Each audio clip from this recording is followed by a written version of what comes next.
Tonight we're going to talk about one movie and one movie alone, and that is Bob Fosse's Star 80 from 1983, starring Mariel Hemingway and Eric Roberts. Of all the films that we've done, especially the ones that I liked when it came out, and to review it again now after not having seen it for like probably a couple of decades, this is one of the more interesting ones that I think we done, if not the most interesting one. Star 80 was definitely one of those. Part of the reason that I wanted to see it, one, I was already interested in the Dorothy Stranton story because I was interested in Dorothy Stranton. I couldn't have been a bigger Eric Roberts fan at this time. Yeah. So I probably saw Star 80 about like 3 times at the theaters, and then I probably watched it like a few times just on this exact home video. In fact, this is one of the ones that I bought from the store when we started reducing our copies. I bought for like $10. So I had my own Star 80 for a while. No, it was actually really interesting because I was such a Dorothy Stranton fan because I've been rereading a lot of the press that focused on the film, especially the reviews. And I think I read, as I'm reading these reviews, I'm remembering reading them in 83 when they came out. And so the whole discussion about the propriety, or is this exploitation, or is it morally corrupt that Bob Fosse is telling the story from Paul Snider's point of view as opposed to the victim's point of view, was not lost on me because it was discussed a lot. I just didn't take that seriously back then. I just thought it was a terrific movie. Well, back then, I just saw it as a pretty snazzy, entertaining, poppy movie, galvanized by what I thought was a tour de force performance by Eric Roberts. That was not only what I thought was a great performance, but I'm positive, was actually my favorite performance of that year. And I even remember to the degree that, to me, it was a shoo-in that Roberts would be nominated for a Best Actor, but I thought he was going to win.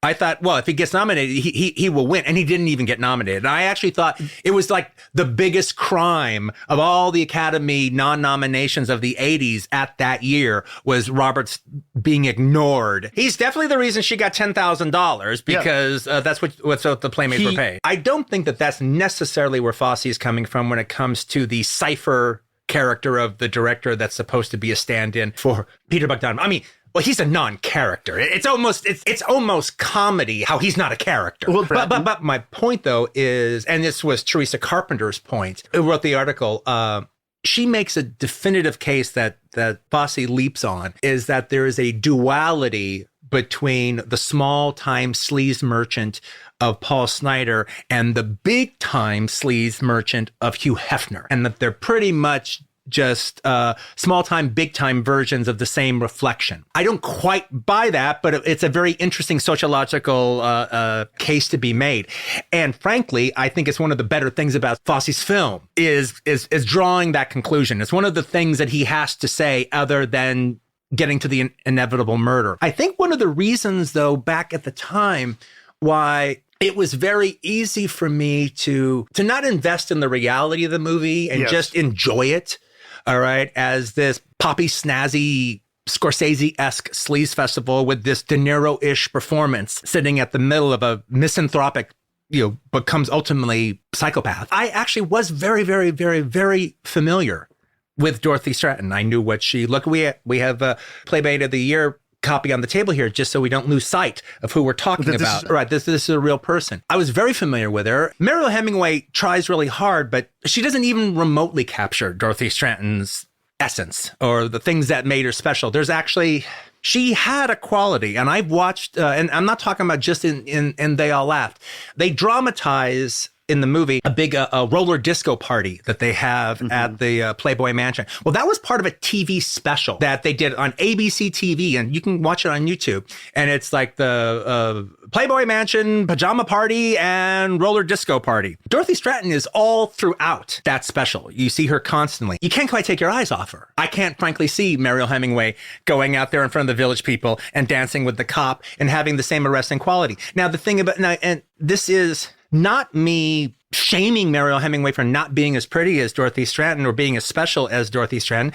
It just is the reality when you're playing somebody that actually has a specific star quality. There is this quality now when I watch it, and a quality when I watched it then, that I'm hearing the tabloid incidences of the story that I know being told, but she's never really Dorothy Stranton to me. They give her so few scenes. It's really funny. The only time they really allow Mariel Hemingway to take center stage is in their snazzy photo shoots and, snippets of coming out of her mouth insipid interviews that she's doing for the Playboy channel. Even though Dorothy Stranton really only had about a year in the limelight, there's an incredible amount of footage on her because her entire time at the Playboy Mansion was documented. Pieces of interviews that Mariel Hemingway does, you can find online. You can find Dorothy Stranton doing those pieces. You see Mariel Hemingway saying the exact same lines, and it just kind of comes across as, she's just a young, naive, regular girl, and she's just embarrassed by the question. Yeah, like a sweet, naive girl. I mean, that's pretty much the Stranton we get from Fosse. And Mariel Hemingway is doing her best. It's not her fault. It's a complete misconception of character. But Dorothy Stranton has a poise when she says that, and dare I say, a depth. Dorothy Stranton in the movie never really truly graduates from the girl who's behind the counter of the Dairy Queen in Vancouver. In Vancouver, Dairy Queen at the beginning of the film. She stands up straighter. She is glammed up. She knows how to do her makeup better. Her hair is fashioned more, but she's pretty much just that. She's never more than that. And that is almost meant to be, Fosse means that lovingly, that she is just an innocent, and it's her naivete and her innocence is what's defiled at the end of this. But as a lot of people have pointed out, by coming up with such a narrow conception of the Dorothy Stranton character, he concedes all dramatic weight to Paul Snider. What's, to me, gobsmacking about the movie, in a way it wasn't in 83, is the fucking balls of Fosse to tell the story, a true story of a murdered woman that only happened a few 2 years earlier, telling that story from the killer's point of view. And frankly, it's not actually that half false. It's actually a pretty simple story, and every version of it, whether it be Teresa Carpenter's version,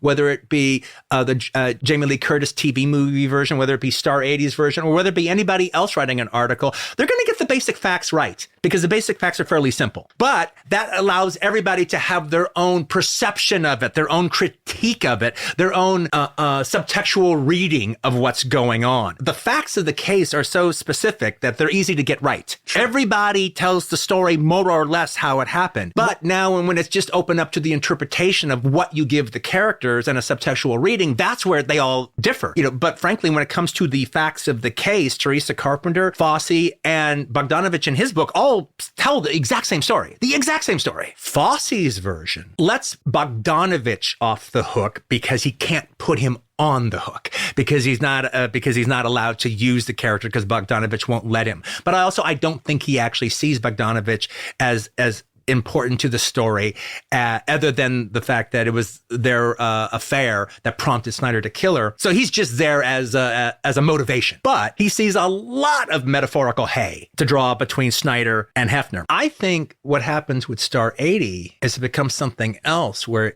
it's a story of Dorothy's manipulation by four men: Snider, Hefner, the Bogdanovich character, and Fosse himself.